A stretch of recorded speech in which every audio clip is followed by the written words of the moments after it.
Hi friends, welcome to కొత్తగా చందమామ కథలు. ఈరోజు మనం సింధుబాద్ చేసిన వింత సాహసయానం గురించి చెప్పుకుందాం. సింధుబాద్ గతంలో ఎన్నో సముద్రయానాలు చేసి అంతులేని లాభాలు సంపాదించాడు. ఎన్ని కష్టాలు పడ్డప్పటికీ సింధుబాద్కు సముద్ర ప్రయాణాలు అచ్చిరాగలవని, విశేషమైన అనుభవాలు గడించగలడని ధైర్యం కలిగింది.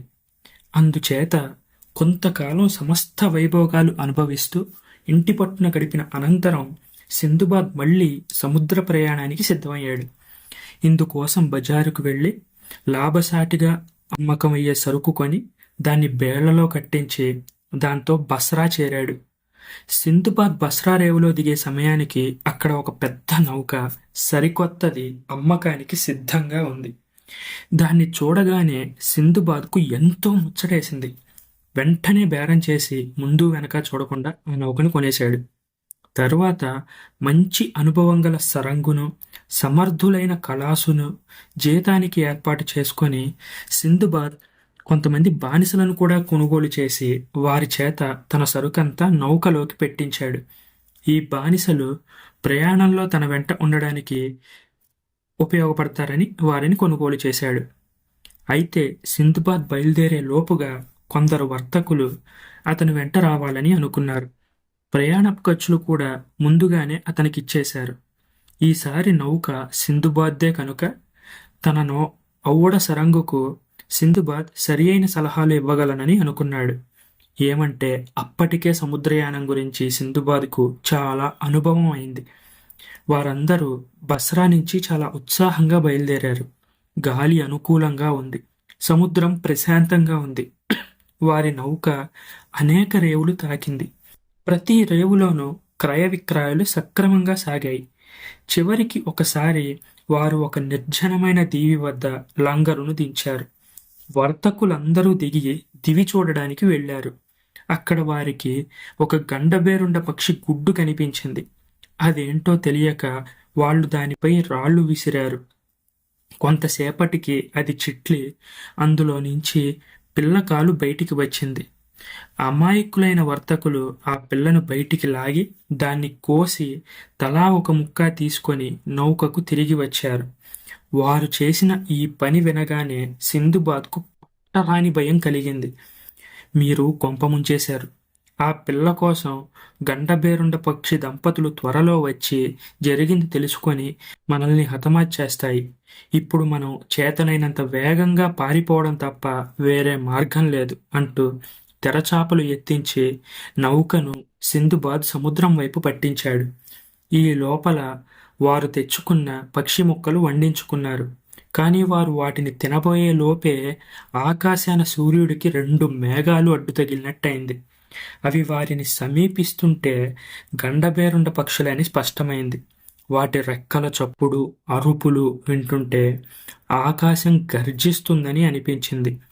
అవి సింధుబాద్ వాళ్ళు ప్రయాణిస్తున్న నౌకకు ఎగువన ఎత్తుగా ఎగురుతున్నప్పుడు వాటి గోళ్లలో 2 బ్రహ్మాండమైన రాళ్లు వారి నౌక కంటే పెద్దవి ఉన్నట్టు కనిపించింది. వర్తకులు తమకు చేసిన ద్రోహానికి అవి ఈ విధంగా పగ తీర్చుకుంటున్నాయని అతనికి బోధపడింది. చూస్తుండగానే ఒక పక్షి తన గోళ్ల మధ్య ఉన్న రాతిని నేరుగా నౌక మీదకు వదిలింది. కానీ ఓడ సరంగు ఎంతో యుక్తిగా చుక్కాని పక్కకు తిప్పేసి నౌకను కాపాడాడు. కానీ ఆ రాయి నౌక పక్కనే పడింది. అది పడిన చోట నీటిలో ఎంత పెద్ద గొయ్యి పడిందంటే ఆ రాయి పాటుకు లేచిన అలల మూలంగా వారి నౌక బెండు ఆడినట్టు ఆడిపోయింది. సముద్రం అడుగు కూడా కనిపించింది. ఇంతలోనే రెండో పక్షి రెండో రాయి పడేసింది. ఇది సరిగ్గా నౌకపైనే పడింది. దాని దెబ్బకు నౌకలో సగం భాగం పప్పు అయిపోయింది. రాతి దెబ్బకు పచ్చడి అయిపోగా మిగిలిన వారంతా సముద్రం బాట పట్టారు. సింధుబాద్ ప్రయాణం దక్కించుకునేందుకు విశ్వ ప్రయత్నాలు చేస్తూ అదృష్టవశాత్తు ఒక కొయ్య ముక్కను సంపాదించి దాని సహాయంతో తేలాడు. దాని మీద ఎక్కి కాళ్లతో తెడ్డు వేస్తూ గాలి సహాయాన, అలల సహాయాన కొన ప్రాణంతో వెళ్ళి ఒక దీవి మీద పడ్డాడు. 1 గంట సేపు ఇసుకలో పడుకున్నాక గుండె దడ కాస్త తగ్గింది. బలం తిరిగి వచ్చింది. అప్పుడు సింధుబాద్ లేచి దీవిని పరీక్షించడం ప్రారంభించాడు. అది నిజంగా భూలోక స్వర్గమే. ఎటు చూసినా చెట్ల మీద పచ్చగా పండిన పళ్ళున్నాయి. చెట్ల మీద రంగురంగుల పక్షులు కలకలనాదాలు చేస్తున్నాయి. నేలపైన పూల మొక్కలు రంగుల తివాసీ పరిచినట్లుగా మనోహరంగా ఉండి కమ్మని సువాసనలు వెదజల్లుతున్నాయి. సింధుబాద్ వృధా కాలయాపన చేయకుండా వెంటనే పళ్ళు కోసుకు తిని నిర్మలమైన సెలయేటి నీరు తాగి పువ్వుల పాన్పులాంటి నేలపై పడుకొని విశ్రాంతి తీసుకున్నాడు. చీకటి పడే సమయానికి సింధుబాద్కు మెలకువ వచ్చింది. అక్కడ పరిసరాలు మనోహరంగా ఉన్నాయని తెలిసినా ఒంటరిగా ఆ దీవిలో ఉండడం మూలాన సింధుబాద్కు చాలా భయం కలిగింది. ఆ రాత్రంతా సింధుబాద్ సరిగ్గా నిద్రపోలేదు. నిద్రపోయినప్పుడు భయంకరమైన పీడకలలు వచ్చాయి. కానీ ఎలాగైతేనే తెల్లవారింది. సింధుబాద్కు మతిస్థిమితం కలిగింది. సింధుబాద్ లేచి దీవి యావత్తు కలియ తిరగడం ప్రారంభించాడు. త్వరలోనే సింధుబాద్ ఒక మడుగు దగ్గరికి వచ్చాడు. అందులో ఒక జలధార పడుతుంది. మడుగు అంచున ఒక ముసలాడు కూర్చుని ఉన్నాడు. ఆకులు గుచ్చి ఒక దుప్పటిలాగా దాన్ని కప్పుకొని ఉన్నాడు. ఎవరో నావికుడు ఓడ పగిలిపోతే ఒడ్డు చేరి ఉంటాడు అనుకున్నాడు సింధుబాద్. సింధుబాద్ ముసలాన్ని సమీపించి పలకరించాడు. ఆ ముసలాడు కేవలం సైగలతో మాత్రమే సమాధానం చెప్పాడు. ఏం మహానుభావ, మీరిక్కడికి ఎలా వచ్చారు అని సింధుబాద్ అడిగాడు. ఆయన విచారంతో తల అడ్డంగా తిప్పి సింధుబాద్ను తన భుజాల మీద ఎక్కించుకొని ప్రవాహం దాటించమన్నట్టుగా సంజ్ఞలు చేశాడు. అవతలి గట్టున ఉన్న చెట్ల ఫలాలు తినాలని ఉన్నట్టు కూడా సూచించాడు. ఈ ముసలాడికి ఉపకారం చేస్తే ఆ పుణ్యం ఊరికే పోదని సింధుబాద్కు అనిపించింది. సింధుబాద్ వంగి ఆయన్ను తన భుజాల మీద ఎక్కించుకున్నాడు. ఆయన తన తొడలు సింధుబాద్ కంఠం చుట్టూ వేసి కాళ్ళు పెనవేసి సింధుబాద్ రొమ్ము మీద పెట్టి తన చేతులతో సింధుబాద్ తలను పట్టుకున్నాడు. సింధుబాద్ ఆయన్ను ప్రవాహం దాటించి ఆయన చూపిన చోట వంగి, బాబు మెల్లిగా దిగండి అన్నాడు. కాని ఆయన కదల్లేదు. పైపెచ్చు తన తొడలతో సింధుబాద్ కంఠాన్ని మరింత గట్టిగా నొక్కుతూ సింధుబాద్ భుజాల మీద మరింత బరువుగా కూర్చుని ఉన్నాడు. సింధుబాద్కు ఆశ్చర్యం వేసింది. ఆయన కళ్ళకేసి పరీక్షగా చూసినప్పుడు అవి నల్లగా బొచ్చుతో దున్నపోతు కాళ్ళలాగా ఉన్నాయి. సింధుబాద్కు ఏదో భయం పట్టుకుంది. ఆ మనిషిని కిందకు పడేయాలని ప్రయత్నించాడు. కానీ ఆ మనిషి సింధుబాద్ కంఠాన్ని మరింత గట్టిగా నొక్కాడు. సింధుబాద్కు ఊపిరాడలేదు. కళ్ళు చీకటైపోయాయి. ఆయన్ను వదిలించుకోవడానికి మరొక్క తుది ప్రయత్నం చేసి ఆ తర్వాత స్పృహ తప్పి పడిపోయాడు. సింధుబాద్కు మళ్లీ స్పృహ తెలిసేసరికి ముసలాడింకా అతని భుజాల మీదనే ఉన్నాడు. అయితే వాడి ధర్మాన కాళ్ళు కొంచెం సడలించి సింధుబాద్కు ఊపిరి అందేలా మాత్రం చేశాడు. సింధుబాద్కు ఊపిరి ఆడుతుండడం గమనించగానే ముసలాడు సింధుబాద్ గుండెల్లో ఒక్క తన్ను తన్నాడు. సింధుబాద్ లేచి నిలబడ్డాడు. తర్వాత వాడు ముందుకు చెయ్యి చాచి చెట్ల కిందగా వెళ్ళమని సంజ్ఞ చేశాడు. సింధుబాద్ అలాగే చేశాడు. వాడు చెట్ల మీద నుంచి పళ్ళల్లో మంచివన్నీ ఏరి తాపీగా తినసాగాడు. సింధుబాద్కు ఇష్టం లేనప్పుడు ఆగినా, తనకు కావలసిన దానికంటే వేగంగా నడిచినా సింధుబాద్ రొమ్ముల్లో తన్నుతూ తనకు కావలసిన విధంగా సింధుబాద్ను నడిపించాడు. ఆ రోజంతా సింధుబాద్ వాణ్ణి పశువు మోసినట్టు మోశాడు. ఆ రాత్రి పడుకున్నప్పుడు కూడా వాడు సింధుబాద్ భుజాలపై నుంచి దిగలేదు. తెల్లవారగానే సింధుబాద్ను తన్ని లేవగొట్టాడు. ఆ పగలు రాత్రి కూడా సింధుబాద్ వాణ్ణి చూశాడు. అంతేకాకుండా మోశాడు కూడా. చేతులతో కాళ్లతో తంతు వాడు తనకు కావలసినట్టుగా సింధుబాద్ చేత పని చేయించుకున్నాడు. ఈ ముసలాడి చేతిలో సింధుబాద్ అనుభవించిన శరీర బాధ కానీ అవమానం కానీ సింధుబాద్ తన జన్మలో ఇంతకు ముందెప్పుడూ పడలేదు. వాడి బలం యువకులకు కూడా ఉండదు. గాడిదలు కాసేవాళ్లు కూడా వాడంత దయాదాక్షిణ్యాలు లేకుండా ఉండరు. వాణ్ణి వదిలించుకునే దారేమో సింధుబాద్కు కనిపించలేదు. ఈ ముసలాడి మీద నాకెందుకు కనికరం కలగాలి, ఇంతకంటే చావు వచ్చినా బాగుండిపోనే అని విచారిస్తూ వాడు చెప్పినట్టల్లా తిరిగాడు. ఇలా అనేక వారాలు గడిచాయి. ఒకనాడు సింధుబాద్ వాణ్ణి మోసుకుపోతూ ఉండగా కొన్ని చెట్ల కింద సొరపాదులు కనిపించాయి. వాటిలో పెద్ద పెద్ద సొరకాయలు ఉన్నాయి. వాటిలో పెద్దదిగా ఎండుదిగా చూసి ఒకటి ఏరి దాన్ని డొల్ల చేసి శుభ్రం చేసి అందులోకి ద్రాక్ష పళ్ళ రసం పిండాడు. తర్వాత దాని మూతికి బిరడా పెట్టి ఎండలో పెట్టాడు. కొన్ని రోజులకల్లా అది పులిసి సారా అయింది. తరువాత అవకాశం దొరికినప్పుడల్లా సొరకాయ బుర్రెత్తి అందులో నుంచి కొంత సారాని సింధుబాద్ తాగేవాడు. ఆ ద్రాక్షసారా తాగితే వచ్చిన ఉత్సాహంతో ఈ భుజం మీద బరువు మరింత సులువుగా మోయవచ్చునని సింధుబాద్ ఆశ. సింధుబాద్ పరిమితంగా తాగడం చేత ఒళ్ళు తెలియకుండా పోవడానికి బదులు ఉత్సాహం వచ్చింది. ఆ ఉత్సాహంలో సింధుబాద్ భుజం మీద బరువుతోనే అటూ ఇటూ గెంతసాగాడు. పాడుతూ నృత్యం చేస్తూ తన నృత్యానికి తానే ఆనందించి చప్పట్లు కొట్టసాగాడు. అతని హర్షధ్వానాలతో చుట్టూ ఉన్న తోట అంతా మారుమోగిపోయింది. ముసలాడు కూడా సింధుబాద్లో వచ్చిన బలాన్ని గమనించాడు. ఆ బుర్రని తనకు కూడా ఇమ్మని సంజ్ఞ చేశాడు. వాణ్ణి చూస్తే భయం వల్ల గాని లేకపోతే అసలు ఇచ్చేవాడే కాదు. సింధుబాద్ ఇచ్చిన బుర్ర తీసుకొని ముందు కొద్దిగా ద్రాక్షరసం రుచి చూశాడు. తర్వాత బుర్ర ఎత్తి సారా అంతా తాగేసి ఖాళీ బుర్రను దూరంగా చెట్ల మధ్యలో విసిరిపారేశాడు.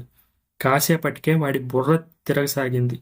వాడు సింధుబాద్ భుజాల మీద నృత్యం చేయసాగాడు. తర్వాత నీరసించినట్లు కనిపించింది. వాడి కండరాలలో పటుత్వం కాస్త పోయింది. భుజం మీద సరిగ్గా కూర్చోలేక మైకంతో అటూ ఇటూ ఒరగసాగాడు. సింధుబాద్ మీద వాడి పట్టు సడలడం గమనించి సింధుబాద్ వెంటనే మెడ చుట్టూ పెనవేసి ఉన్న వాడి కాళ్ళు విడదీసి ఒక్క ఊపున వాడు అంత దూరం పడేట్టు తోశాడు. వాడు పడిన చోటే ఉండిపోయాడు. సింధుబాద్ తడుముకోకుండా చెట్ల మధ్య కనిపించిన ఒక లావుపాటి రాయిని ఎత్తుకొచ్చి వాడి తల కాస్త చితక్కొట్టేశాడు. వాడు చచ్చాడు. సింధుబాద్ వాడి చెర నుంచి బయటపడ్డాడు. అయితే ఎంత తొందరగా బయటపడతాడని సింధుబాద్ కూడా అనుకోలేదు. దేవుడి కరుణతోనే ఇలా జరిగిందని సింధుబాద్ అనుకున్నాడు.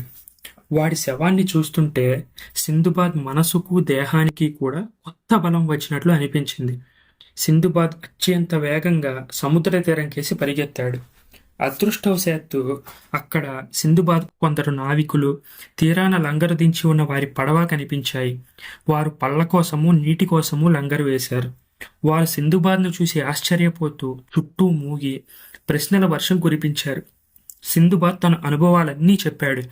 ముసలివాడు తనను ఎలా భూతమై పట్టాడో, వాణ్ణి ఎలా తొదముట్టించాడో చెప్పేసరికి, అమ్మో, ఆ ముసలాడి నుంచే తప్పించుకున్నావా? వాడు ఎంతో మందిని కాళ్ళతో నొక్కి చంపాడు. తప్పించుకున్న వాడివి నువ్వొక్కడివే. నీ అదృష్టం చాలా మంచిది అన్నారు వాళ్ళు సింధుబాద్ను తమ పడవకు చేర్చారు. సరంగు సింధుబాద్కు కట్టుకోవడానికి బట్టలిచ్చాడు. ఆయన కూడా సింధుబాద్ కథ విన్న తర్వాత పడవ ముందుకు కదిలింది. చాలా రోజులు ప్రయాణం చేసి వారందరూ ఒక పట్టణానికి చేరారు. అది చాలా పెద్ద పట్టణమని, అనేక దేశాల వర్తకులు అక్కడికి వచ్చిపోతూ ఉంటారని సరంగు సింధుబాద్తో చెప్పాడు. ఈ పట్టణం చుట్టూ ఉండే చెట్లపై కొండముచ్చులు ఎక్కువ అయినందువల్ల ఈ పట్టణానికి కొండముచ్చుల పట్నం అని పేరు వచ్చింది అని కూడా అతను అన్నాడు. ఊళ్ళోకి వెళ్తే ఏదైనా బతుకు తెరువు దొరుకుతుందేమో అని అనిపించింది. అందుకని ఒక వర్తకుడితో సహా సింధుబాద్ పడవ దిగి నగరంలోకి బయలుదేరాడు. సింధుబాద్కు మంచి స్నేహితుడైన ఆ వర్తకుడు సింధుబాద్ చేతికి ఒక సంచిని ఇచ్చాడు. ఈ సంచి నిండా గులకరాళ్లు తీసుకుపో. నగర ద్వారంలో నుంచి మందలుగా బయటికి వచ్చే జనంతో చేరు. వాళ్ళందరూ పట్టణానికి దిగువన ఉన్న లోయ దగ్గరికి పోతారు. అక్కడ వాళ్ళు ఏం చేస్తే నువ్వు కూడా అదే చెయ్యి, నీకు గిట్టుబాటు అవుతుంది అన్నాడు. అతను చెప్పినట్టే సింధుబాద్ సంచి నిండా గులకరాళ్లు పోసుకున్నాడు. నగర ద్వారం బయటికి వెళ్ళేటప్పటికి ఒక మంద బయటికి వస్తూ కనిపించారు. అందరి చేతుల్లోనూ సింధుబాద్ చేతిలోని సంచి లాంటివే ఉన్నాయి. సింధుబాద్ మిత్రుడు వారిని సింధుబాద్కు పరిచయం చేస్తూ, ఇతను పేదవాడు, దూరదేశం వాడు, ఇతనికి కూడా బతుకు తెరువు చూపించి పుణ్యం కట్టుకోండి అన్నాడు.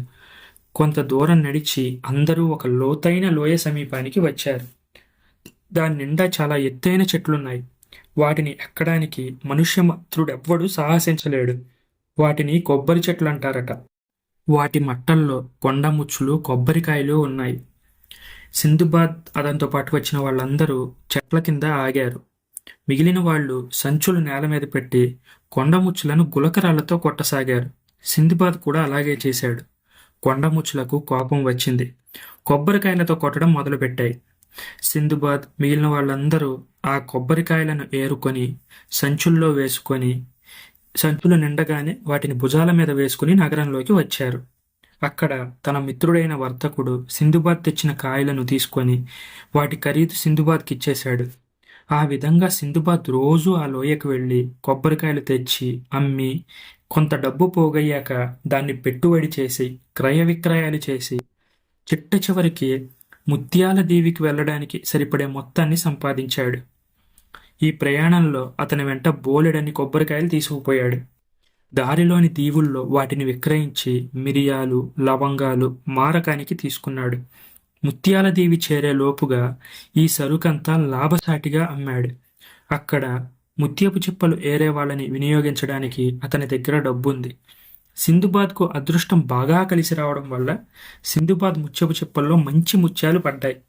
వాటిని అక్కడ ఉన్న వర్తకులకు మంచి ధరకు అమ్మాడు. ఈ విధంగా త్వరలోనే సింధుబాద్ పెద్ద నిధి సంపాదించాడు. ఇక ఇంటి మీద ధ్యాస పుట్టింది. తిరుగు ప్రయాణానికి అవసరమైన ఏర్పాట్లన్నీ చేసుకున్నాడు. ప్రయాణంలో చేరవలసిన దీవుల్లో అమ్మేందుకు సరుకులు కొనడం మంచిదనిపించింది. అందుచేత ఇక్కడి దీవుల్లో విరివిగా దొరికే ముసాంబరం చెక్క కొని పడవ మీద సరుకంతా వేసుకొని దారిలో విక్రయిస్తూ బస్రా మీదుగా బాగ్దాద్ చేరుకున్నాడు. సింధుబాద్ తిరిగి వచ్చాడని తెలిసి అతని బంధుమిత్రులంతా సంతోషించారు. సింధుబాద్ కూడా లాభంతో తిరిగి వచ్చాడు కనుక పేద సాధలకు దాన ధర్మాలు చేసి యథాప్రకారం భోగభాగ్యాలతో తులతూగసాగాడు. ఈ కథ మీకు నచ్చినట్లయితే దీన్ని లైక్ చేయండి, మీ ఫ్రెండ్స్ అందరికీ షేర్ చేయండి. అలాగే మా ఛానల్ని సబ్స్క్రైబ్ చేసుకోవడం మాత్రం అస్సలు మర్చిపోకండి. Thank you friends.